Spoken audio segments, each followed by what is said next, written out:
Welcome to USA Global TV and Radio, where our mission is to provide education, entertainment, hope, and inspiration. USA Global TV and Radio connects you with experts and audiences all around the world every single day to help you succeed in business and to live a richer life. Visit us at USAGlobalTV.com to learn about career and life-changing training and mentoring programs like the Listening Mentor. Subscribe to our newsletter to stay informed about our special programs and offers.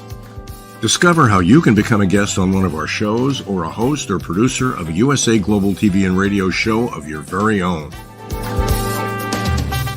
That's USA Global TV and Radio, where the doctor is always in.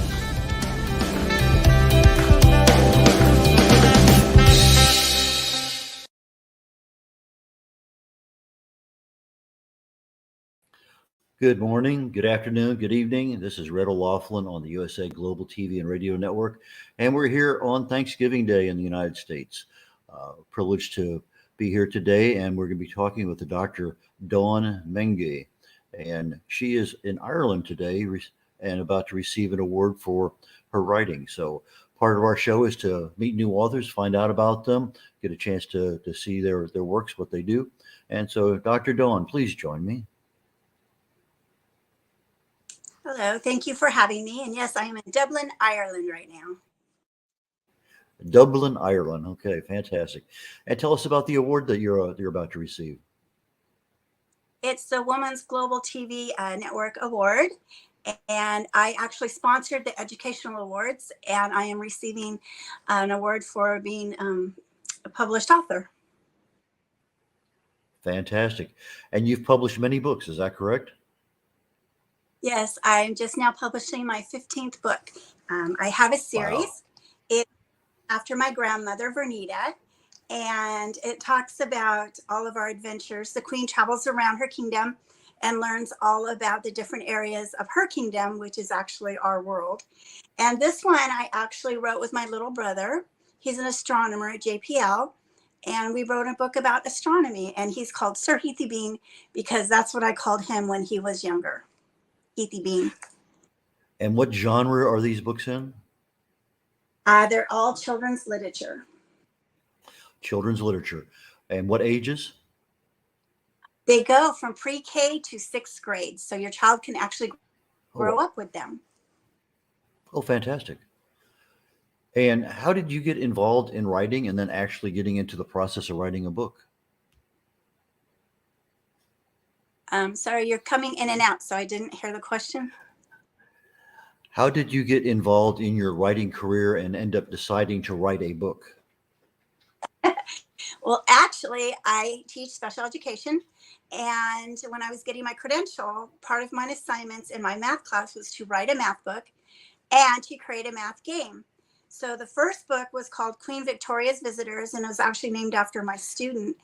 And each page is a new visitor, and they do 7 activities around the castle. And so I had my students in the first book, and it was not published, but we traveled around to the different elementary schools, did little skits, and I would go back and explain my students' behaviors or their disabilities. So when I decided to publish the book, I named it after my grandmother, and everyone in the book is a member of my family. So this is my daughter, Ashley. And she's in July because her birthday is in July. And then this is my grandmother. So when it published, that's all I was actually doing, was just going to publish the book. I started working on my PhD in curriculum instruction. And I was getting interviews, and it won the first place in the Evie Award, which is out of Colorado. And I was being interviewed, and people were asking, well, what's your next book? And I didn't have one in mind. So we decided that the queen was going to travel around her kingdom, which I love to travel. And so each book is based on our travels. So this one is Alaska. This one is a paddle boat trip we took up the Snake River. We actually followed Lewis and Clark's trail. This one is Baja, Mexico. I have Kona, Hawaii. I actually have 2 for Kona. This one is Kona, and it's on the volcanoes. And each month has a new fact and a new friend. So on this page, he's learning about eels and sharks. And then this actually happened to us. We went to Kona, Hawaii for my son's wedding. And so all my children and grandchildren were there. And my son-in-law was taking a picture of an eel, and it actually came up out of the water and grabbed his camera and took it back into the water. So we made that into an illustration. All the illustrations are from my actual travels. And so this one is on New Orleans, and it has gators and it has plantations. And this is a camping trip. This one is like pre-K to first grade. We go camping up on Halama Beach, which is in the Central Coast. And it's all about camping. So we have s'mores and kite flying and sandcastle making. And this is actually my son-in-law and my grandson. They were going surfing. So this one, the last one I have is Tucson, Arizona. It's based on a bed and breakfast called the Hacienda Linda. So she's the main focus of the story. And this one is 6th and 7th grade. So the reading levels are a lot higher. But here, actually, the queen is riding a camel for her birthday. But it has Diwali and the Day of the Dead in it. So how many years have you been writing? The first one was published in 2008. Okay. So that's better than a book a year. I mean, that's pretty prolific. Well, I had a goal of one book a year. And then during the pandemic, since I'm a teacher, we were teaching from home. So, and I love to travel. So I have lots of ideas, lots of adventures. So I wanted to catch up. So I published 5 during that period. And I published 2. So. And okay, so you took your passion of travel, you took your passion of family, and combined them together and provided a level of both awareness and education for other children around the world. I assume everything's in English right now. It may be in a foreign language in the future, but right now everything's in English. Is that correct? But because of the format of the books, they're repetitious. And this is wonderful for ESL learners because the repetition. So it's used in classrooms in Africa. And I have a friend who teaches immigrants in Washington, and he uses it for their adults who are coming over. And he uses it for them to learn English, and they've learned to add from the illustrations. And their families are learning to read by using the Queen's Adventures. Well, that's neat. Repetition and English as a second language. That I commend you on that one. That's kind of a really neat way of doing it. When I was working with Dr. Jacqueline on her books, we decided to go with a dyslexia font to make it easier for people. Is yours in a dyslexia font or just standard font? Just standard. Okay. But anytime you can make a change like that helps others that weren't intentional, but in this case, it seems like it was intentional with the repetition and being able to include others. That's neat. I like that. As a special education teacher, repetition is important for our students. So it kind of it came from that because I wrote the book for my students. So it just helps English second learners.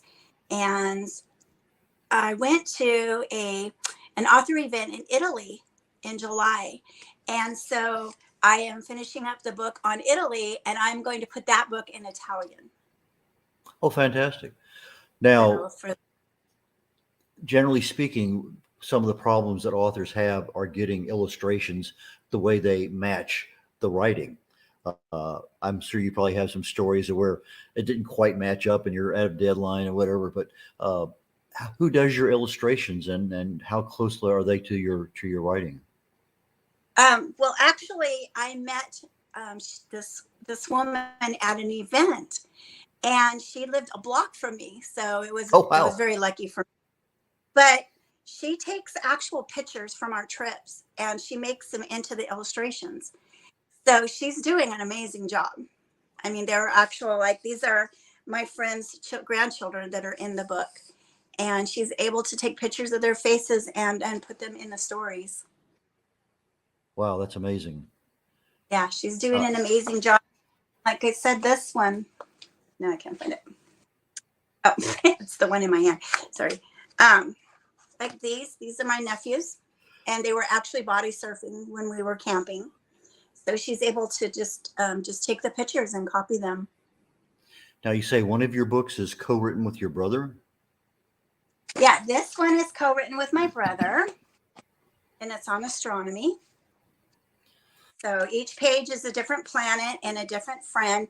And I've also included disabilities in some of my books. So this one has Down syndrome and multiple sclerosis.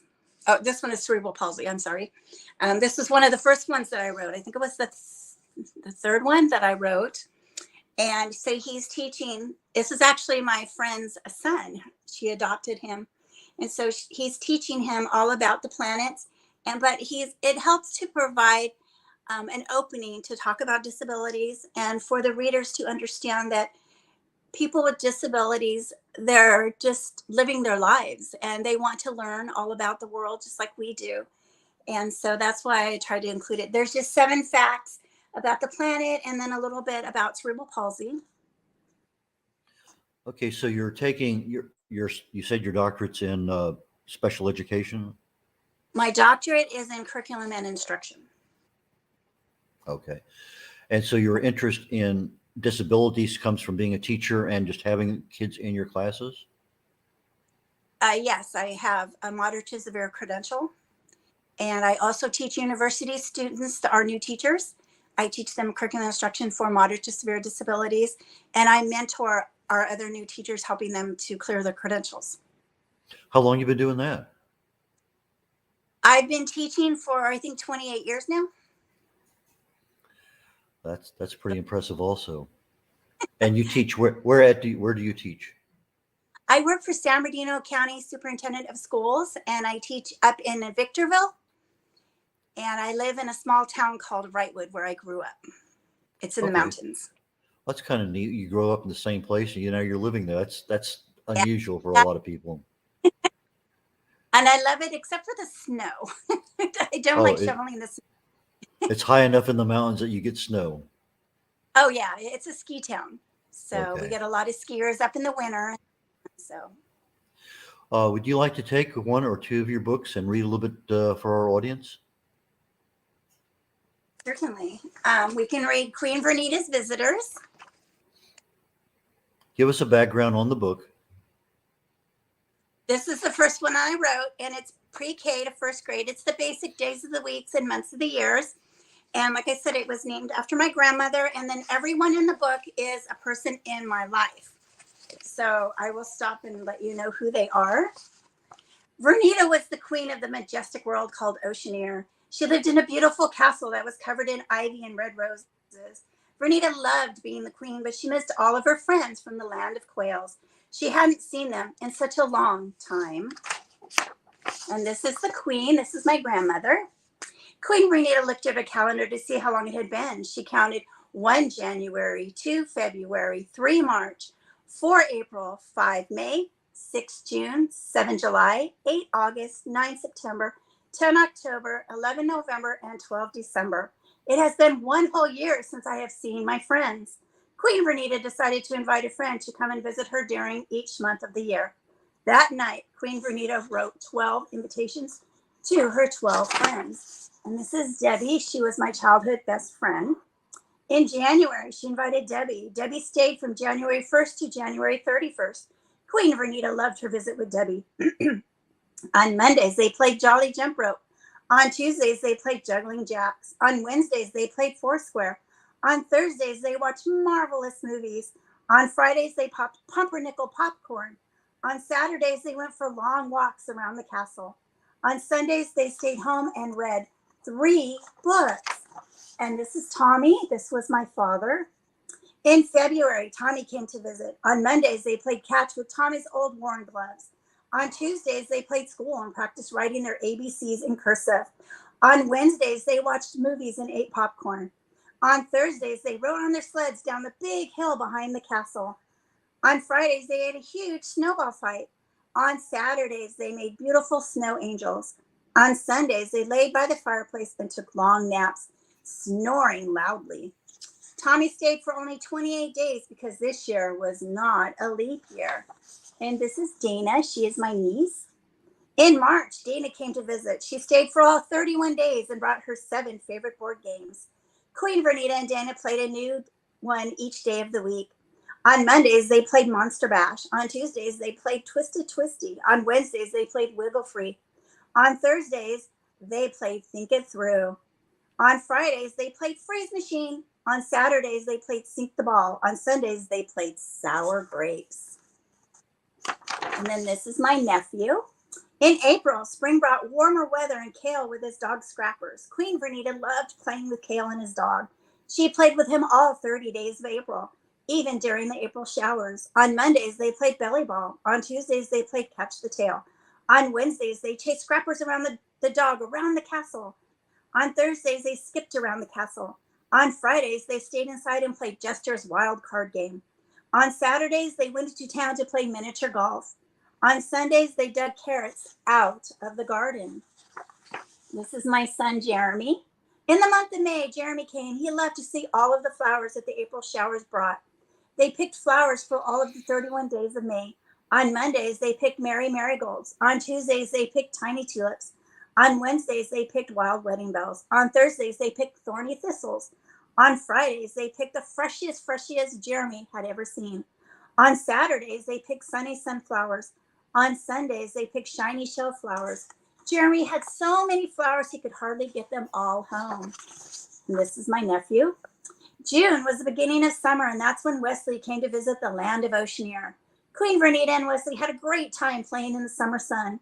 On Mondays, they climbed the big pine tree outside. On Tuesdays, they went for a drive in the countryside. On Wednesdays, they painted pictures about their favorite activity of the week. On Thursdays, they slept outside and gazed at the stars. On Fridays, they went cosmic bowling. On Saturdays, they went to listen to music at the park. On Sundays, they enjoyed yummy ice cream sundaes. Queen Vernita and Wesley thought that all 30 days of June were enchanting. And then this is my daughter, Ashley. When July came, so did Ashley. They decided to explore the beautiful white sands of the Oceaneers Beach. The girls had a wonderful time playing on the beach. On Mondays, they built enormous sandcastles. On Tuesdays, they played frisbee in the waves. On Wednesdays, they boogie boarded. On Thursdays, they walked on the pier. On Fridays, they ate fried fish tacos. On Saturdays, they collected sticky starfish. On Sundays, they just lay in the sun and got a suntan. Queen Vernita and Ashley had 31 glorious days of July to spend lounging at the Oceaneers Beach. Queen Vernita was sad to see Ashley go. Then came August, and Hannah came to visit. August is a very hot time in the land of Oceaneers, so they decided to go to the mountains and go camping for the 31 hot days of August. They had so much fun exploring the mountains. On Mondays, they went hiking. On Tuesdays, they fished in the stream. On Wednesdays, they slept outside of their tents so they could count all of the stars. On Thursdays, they went for a walk on the nature trail. On Fridays, they collected pine cones. Saturday nights, they made a campfire and cooked s'mores. They were so gooey and yummy, made of marshmallows, graham crackers, and chocolate. On Sundays, they sat and listened to the sounds of the forest. I love camping in the forests of Oceaneers. I can't wait to come back next year, said Hannah. I am having a great time, too. I will count all 12 months until we can do this again, replied the queen. And this is my mom. As the seasons of summer left, fall came. Along with the changing of the leaves' colors came Virginia. September is apple picking time. For the whole 30 days, they picked apples and made delicious smelling food for all the village people. On Mondays, they made apple pie. On Tuesdays, they made apple tarts. On Wednesdays, they ate applesauce. On Thursdays, they ate the apples right off the trees. On Fridays, they made apple fritters. On Saturdays, they made baked apples. On Sundays, they made cinnamon apple cakes. On the 30th day of September, the whole village gathered to say goodbye to Virginia. We will miss your wonderful apple desserts. We will count all 12 months until you return. In October, the days became shorter and all the leaves had changed colors. They were bright orange, yellow, red, brown, and purple. Mike brought with him a big bag. I want to pick pumpkins, make pumpkin pie, pumpkin seeds, and jack-o'-lanterns, and collect lots of beautiful leaves. That sounds great, Mike, Queen Vernita said, so they did just that. On Mondays, they picked pumpkins. On Tuesdays, they made pumpkin pies. On Wednesdays, they made pumpkin seeds. On Thursdays, they made jack-o'-lanterns. On Fridays, they collected orange and red leaves. On Saturdays, they collected yellow and brown leaves. On Sundays, they collected purple leaves. At the end of the 31 days of October, Mike gathered all of his fall collections to take back to his family. I will see you again in 1 year, Queen Vernita. That is 12 short months away. So this is Thanksgiving for the villagers. In November, the village of Oceanair celebrates turkeys. For the whole 30 days, they eat nothing but turkey meals for dinner. Nicole was so excited. This was her month to visit Queen Vernita, and she loved turkey. So on Mondays, they ate turkey pot pies. On Tuesdays, they ate turkey with mashed potatoes. On Wednesdays, they ate hot turkey sandwiches. On Thursdays, they ate turkey with cranberries. On Fridays, they ate cold turkey sandwiches. On Saturdays, they ate turkey soup. On Sundays, they ate a big feast with the entire village. Everyone brought their favorite turkey dish. December was the last month of the year and the beginning of the season of winter. Tyler Ann was Queen Vernita's last visitor of the year. She stayed for all 31 days of December. They did lots of fun things during their visit. On Mondays, they raked all of the leaves. On Tuesdays, they sat by the fireplace. Queen Vernita and Tyler Ann looked out the big picture window and watched the falling snow. On Wednesdays, they strung popcorn on string for the birds. On Thursdays, they made crunchy caramel cookies. On Fridays, they went to see all of the sparkling Christmas lights. On Saturdays, they wrapped presents with big bright bows. On Sundays, they sang cheery Christmas carols. Tyler Ann stayed until the end of the year. On Saturday 1st, she wished Queen Vernita a Happy New Year and packed her bags. As Queen Vernita watched Tyler Ann drive away, from her beautiful castle, she could see in the distance that her wonderful friend Debbie was on her way for her month-long visit. I am so glad that I had 12 such great friends to come and visit me on each of the 12 months of the year, said Queen Vernita as she walked up to greet Debbie. And that's the beginning of Queen Vernita's adventures. Fantastic. I noticed that book is more square. Some of the other ones seem to be 8.5 by 11. So yeah, you chose certain formats for each one. I noticed also on the one you just read that several of the pages where the text is at have different colors as you're going through. So that's kind of a uniqueness also that I don't typically see. Did you decide on that? Was that something that came from the publisher or what? I came from the publisher. The publisher picked that. And so the different sizes are due to the amount of text. So as they get higher, academically higher, there's a lot more text. So that's why they're formatted this way. Okay. And I see here with the color that you have there, that's also blended into the color of whatever illustrations there that makes it just look like a. Yeah, I like it this way. Yeah, it's. I like it also. That's why I brought it up to mention it, because I think it's kind of a uniqueness that don't necessarily see in other books. It's so. Yeah. Bravo to you on that one. Well, so I can't take. So what happens? What happens when you run out of friends and family and everyone to put in your books? Oh, first when I started, because each has 12, so that's a lot of people. And what surprised me was, so the first one I added the children of the family, because they're not going to complain, they're not going to know. Well, come to find out that the adults like being in the books. So like when I went to Italy, all my author friends that were there are going to be in my Italy book. And in some of them, I have like the people I work with, I put them in the books. And so I have not had that problem yet. It's like running out of numbers if you're writing a math book, right? There are always more numbers. How do you go about marketing your books? Obviously, you wrote the first one, and you may or may not have had a plan to sell it. But now that you're written 15 books, what's the process that goes through your mind when you're saying, okay, I have this book, it's about this and this. How do you get the books to your audience? How do you let people know you have a new book out there? I do a lot of author events, like at schools. I work with Story Monster Magazine. It's out of Tempe, Arizona. And so I go to Arizona and do book events. That's one thing. When I first published, I didn't even think about doing events or interviews or even selling it. That's a lot. I think that happens to a lot of people. They're so concerned with just getting it published, and so marketing is a big thing, to learn how to do, especially if you're an introvert and trying to get out there. So one of the things I did during the pandemic is I decided that I was going to do 100 interviews to get my name out there and to practice and learn how to interview and talk about my stories. And so I've now reached my 100th interview. So I accomplished that goal. And I do a lot of other writing too. I write for some magazines, and that helps get my books out also to audiences around the world.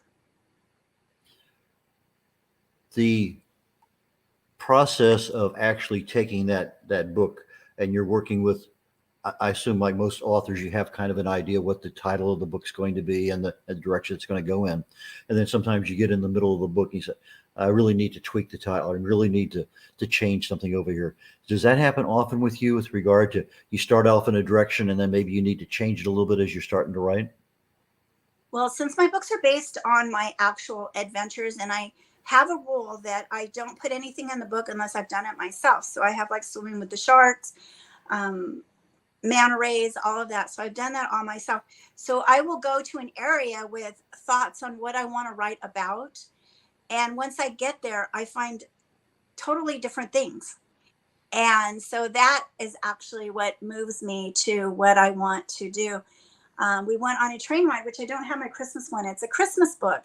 So we rode the train from Williams, Arizona to the Grand Canyon. And then we came back and we went on the Polar Express.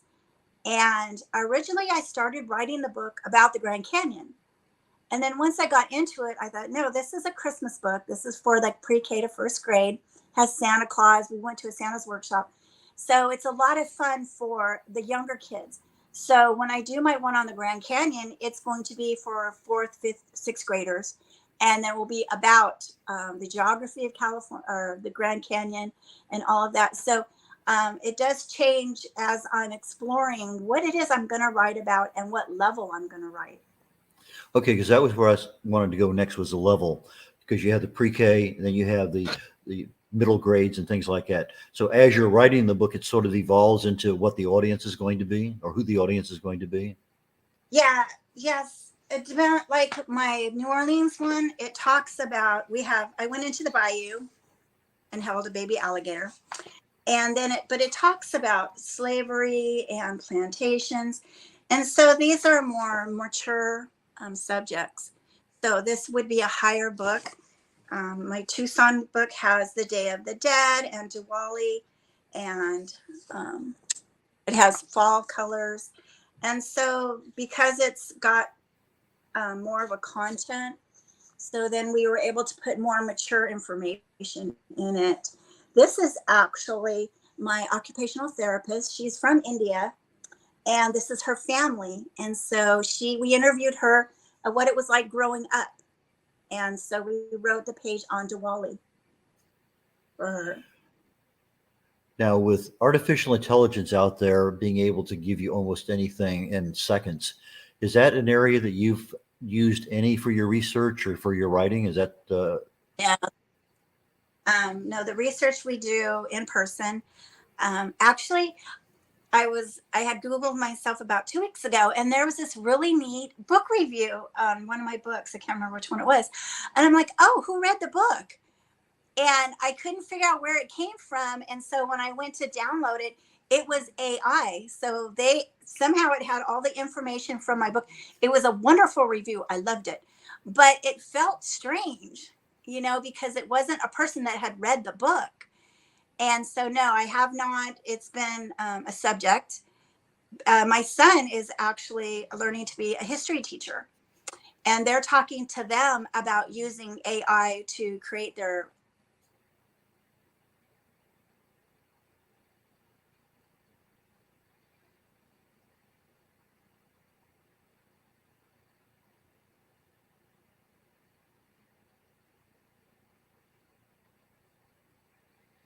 Well, or we're waiting for Dr. Dawn to return. She's over in Ireland right now receiving an award for her writing. And I just got the notice that she's gone. So let me just go ahead and continue. I'm sure she's going to log back in and we'll be back with us here in just a moment. The market of children's books has just a remarkable, just amazing breadth of what you can write about. I'm saying here, Dr. Dawn has taken personal experiences from her travel with family, actually being able to get illustrations of them, illustrations of the locations that she's been to, and the actual experiences she had. So I think that's a very, very neat way of taking and writing a book. So from that perspective, that would be an option for others to consider. I know Dr. Jacqueline, when she has ideas of what she wants to do, and it kind of evolves from there. And we just finished a book, and let's see, the next one has to do with astronomy or planets. There's a brand new one that she has coming out, but she's taken the same characters and in a similar sense gone to different places, picked up the custom. So if you're interested in writing a children's book, it's probably not that difficult if it's all based on some level of your own experience. There's Dr. Jacqueline's books right there. And the one I was trying to think of was the Space Adventures Across the Universe, which is coming out. But she just had her superhero book released, and okay, that's her. Okay. Thank you very much, Dr. Jacqueline. This is her coloring book, first of many to come. And so as she has her books, children's books, there will probably be, most likely be, a coloring book to go with each one of them. So as you're looking at writing a book, oh, we're back with Dr. Dawn. Okay, I'm glad you joined us again. Let's see here. Let the connection. Okay. Welcome back, Dr. Dawn. There you are. I don't know what happened. Well, the internet, Wi-Fi, who knows? You could be an electrical storm in the sky. We never know. Anyway, you were talking about your son being a history teacher and something dealing with AI, and then all of a sudden, poof, you were gone. They're just, yeah. So they're telling them they can use the AI to create their lesson plans. So he's starting to explore that. But for my books, I'm not comfortable with that at all, because part of my writing my books is getting families out into the world to see how big the world is. And I actually did an interview, I think it was in Philadelphia one time, and the interviewer said that his friend had been checking my books out in the library, and she actually got another job so she could take her son traveling from reading my books. And that's what I want. So the AI wouldn't work for that. I've had a couple, two clients that we've taken their table of contents because it was fairly distinctive, and put it into AI and asked them to write, 150 word description for Amazon for the book, and it came out exceptionally well. I was amazed at how it intuitively figured out how to marry everything together and make it come out into a very well written deal. I know that a lot of not only authors, but a lot of other people with profiles on social media will use AI to develop their profile so that it actually looks and reads a whole lot better than it is. So there are probably some options that may not necessarily be in the writing field for you, but might be of interest at some point in time as you are continuing down that author road. Now you have a website. Like I said, the review was wonderful, but yeah, we may have lost her again. So maybe something going on over in that part of the world. Dr. Jacqueline's our production engineer today, and when Dr. Dawn makes it back on, we have about 5 minutes or so left in the thing. Let's go ahead and bring up her website so we can start looking at that. So Queen Vernita, that's her grandmother. What's a Queen Vernita up to today? So let's go take a look at that and wander on down her website while we're waiting for her to return. Okay, there's all her books, her interviews, awards. Getting awards as an author is very difficult. It's not something that happens to everyone. Contact information, okay.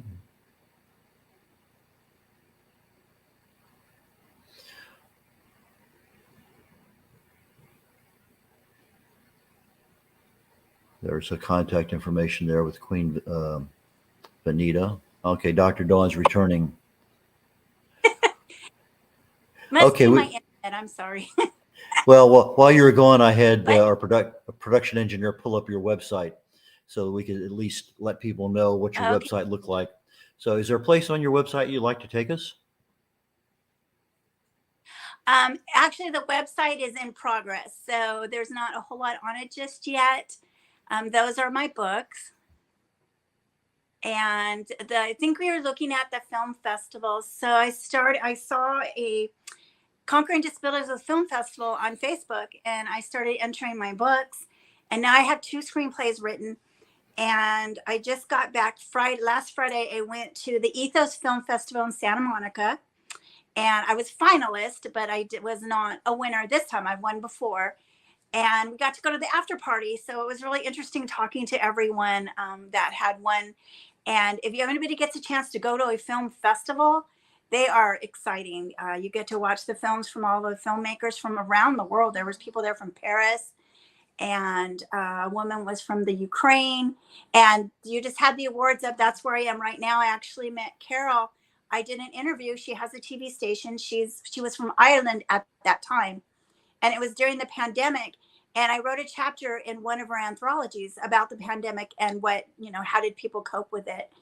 And so now she's doing the awards. So I flew out here to see Ireland, of course, and the awards are Saturday night. And so we just got back from the Parliament. She was giving an award to one of the senators.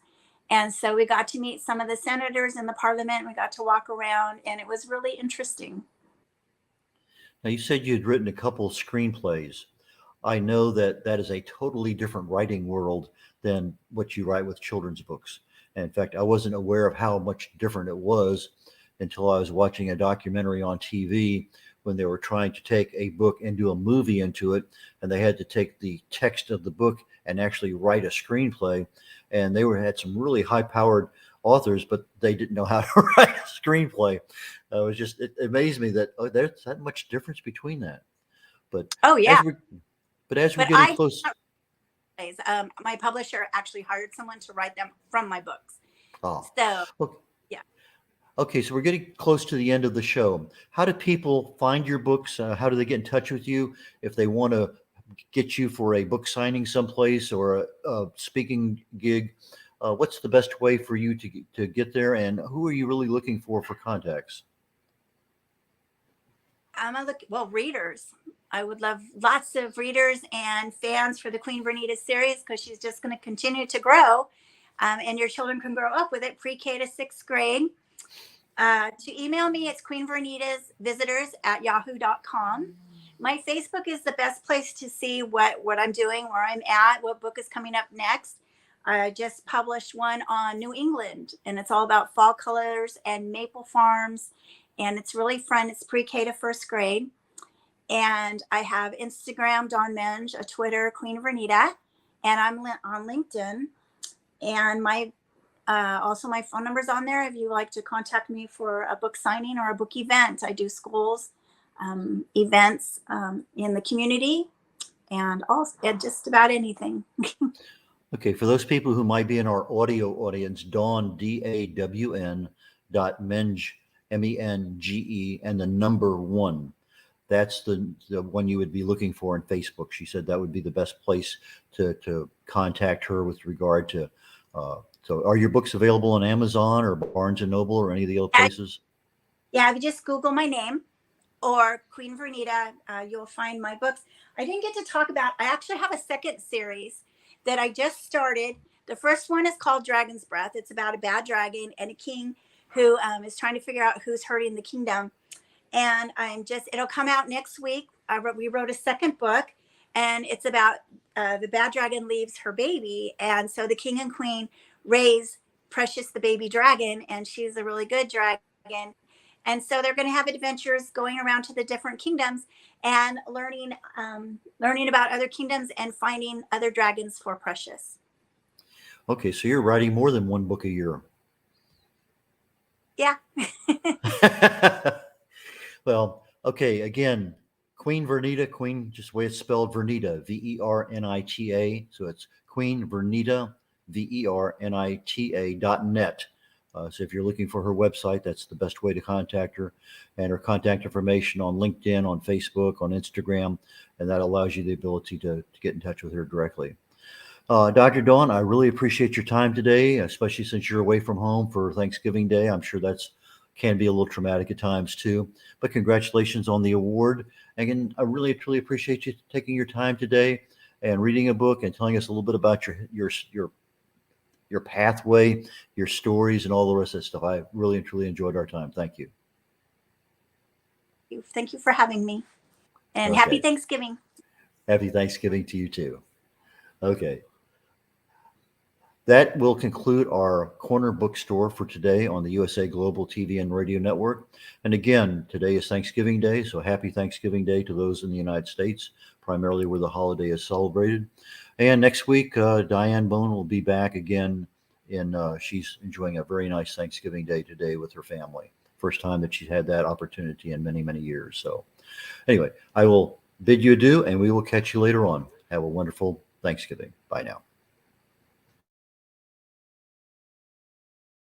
Hello, everyone. I'm Simon MacDonald. I live in the West Highlands of Scotland, a very beautiful part of the world. Seems a long way from the USA Global TV station. But remember, USA Global TV is worldwide. It's a fantastic platform. And every Wednesday, I come along here as part of the show of the United Kingdom, News and Culture. And it's just like a family reunion each time. It's one of these amazing stations that has such a beautiful, friendly, and intelligent atmosphere as well. And we reach out to an audience in the most unimaginable places.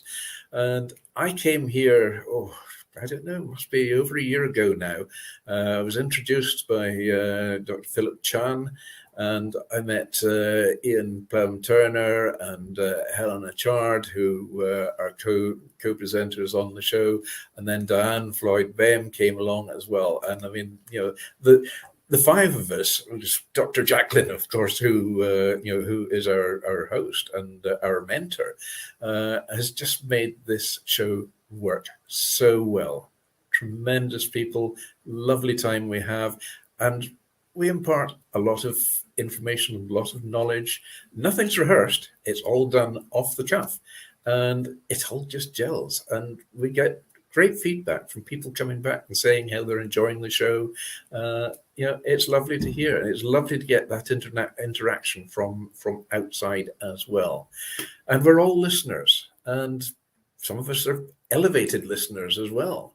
So we enjoy every second of it, and we hope you do too.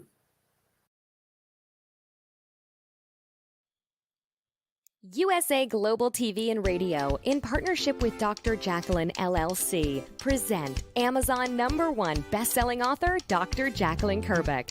Dr. Jacqueline Kerbeck is a certified life, career, and executive coach who teaches people how to listen at an elevated level through her courses and her books.